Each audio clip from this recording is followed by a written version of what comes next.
இன்றைக்கி நம்ம அசத்தலான சேமியா கேசரி எப்படி செய்யலான்னு தான் பார்க்க போகிறோங்க. இப்போ ஒரு கடாய் அடுப்பில் வச்சுக்கலாம். அதில் 2 ஸ்பூனுக்கு நெய் விட்டுக்கலாம். கொஞ்சமாக முந்திரி பருப்பு கிஸ்மிஸ் பழமும் எடுத்துருக்கிறேன்.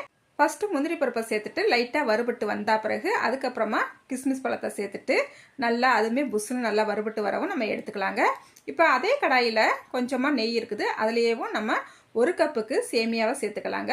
சேமியா சேர்த்துட்டு அடுப்பை மிதமான தீயில் வச்சுக்கிட்டேவும் இந்த சேமியாவை பொறுமையாக வறுத்து எடுத்துக்கலாங்க.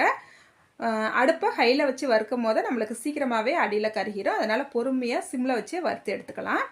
இப்போ அதே கடாயை அடுப்பில் வச்சுக்கிட்டு நம்ம சேமியா எடுத்தோம் இல்லையா, அதே கப்பில் 1.5 கப்புக்கு தண்ணி சேர்த்துக்கலாம். கொஞ்சமாக ஃபுட் கலர் சேர்த்துக்கலாங்க. இப்போ தண்ணி நல்லா கொதி வர ஆரம்பிச்சிருச்சு. இந்த நேரத்தில் நெய்யில் வறுத்து வச்சுருக்கிற சேமியாவை சேர்த்துக்கலாங்க.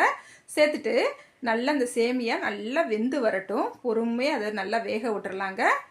பாருங்கள், நம்ம சேர்த்துருக்கிற தண்ணியெல்லாம் வற்றி இந்த சேமியாவும் சூப்பராக வெந்து வந்துருச்சு. இந்த அளவுக்கு வந்தால் பிறகு நம்ம சேமியா எடுத்த கப்லேயும் ஒரு 3/4 கப்புக்கு ஒயிட் சுகர் எடுத்துருக்கிறேன். இப்போ இதோட சேர்த்துட்டு நல்லா கலந்து விட்டுக்கலாம். நம்ம சேர்த்துருக்கிற இந்த சுகர் நல்லா கரைஞ்சி வரும். அதுக்கப்புறமா இது கூடவே ஒரு 4 ஏலக்காவை நல்லா தட்டிட்டு சேர்த்துக்கலாங்க. இப்போ பாருங்கள், சுகர் நல்லா கரைஞ்சி நல்லா தண்ணியை நம்ம சேர்த்தது போல் இருக்குது பார்த்தீங்களா. இந்த சுகர் இன்னும் கொஞ்சம் நம்மளுக்கு வற்றி வரணுங்க. பாருங்கள், இப்போ நல்லா வற்றி வந்துருச்சு. இந்த நேரத்தில் நம்ம முந்திரி பருப்பும் கிஸ்மிஸ் பழமும் வறுத்து வச்சுருந்தோம் இல்லையா, அதை சேர்த்துக்கலாங்க. சேர்த்துட்டு 1 ஸ்பூன் அளவுக்கு நெய் சேர்த்துட்டு நல்லா கலந்து விட்டுட்டு அடுப்பை ஆஃப் பண்ணிட வேண்டியதாங்க. இந்த சேமியா கேசரியை சுட சுட அப்படி எடுத்து சாப்பிடும் போத நெய் வாசனையோட டேஸ்ட்டு பிரமாதமாக இருக்குங்க. நீங்களும் ஒரு தடவை இதே போல் ட்ரை பண்ணி பாருங்கள்.